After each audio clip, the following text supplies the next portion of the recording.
जी मेरे साथ मौजूद हैं मिसिज़ मोहम्मद अहमद चट्टा साहब। आइए उनसे पूछते हैं कि इलेक्शन का दौर है, वो क्या आवाम को अपना पैगाम देना चाहेंगी। जी मैम, क्या पैगाम आवाम को अपना देना चाहेंगी? पहले तो NA66 PP36 और बाकी सब जी को अस्सलाम वालेकुम। ये इलेक्शन का तो दौर है, लेकिन हमारे लिए तो बहुत मुश्किलात पैदा की जा रही हैं। रातों रात हमारे पोस्टर्स नहीं लगने देते, हमारे जलसों की इजाज़त नहीं है, हमारे पोस्टर्स फाड़ देते हैं। फिर हमारे कितने सारे भाई हैं जो कभी उनके घर पुलिस आती है, रातों को घर में नहीं सो रहे। कितने हमारे सारे जाननिशी हैं जो जेल में हैं। और मोहम्मद अहमद चट्टा साहब पर 25 के करीब FIR कट चुकी हैं। लेकिन इन मुश्किल हालात में भी हम डटे हुए हैं।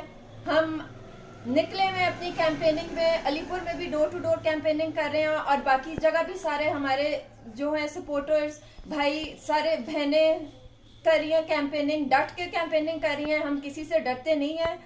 मेरी इल्तिजा है अपने सब बहन भाइयों से कि प्लीज हक और सच का साथ दें।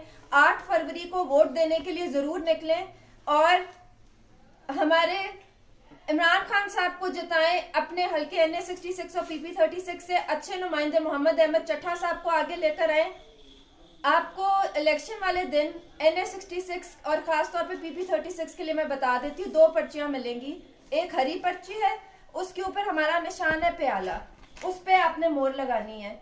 और दूसरा PP36 के लिए हमारी सफेद पर्ची होगी, उस पर निशान है घड़ियाल, क्लॉक, जैसे कि आप देख सकते हैं। आपने उस पर मोहर लगानी है और इंशाल्लाह आप सब बहन भाई हमारे इस हक और सच की जंग में साथ दें, खान साहब का साथ दें, मोहम्मद अहमद चट्टा का साथ दें, ताकि इंशाल्लाह अच्छे लोग आगे आए और हमारा मुल्क और कौम बेहतरी की तरफ जा सके। शुक्रिया।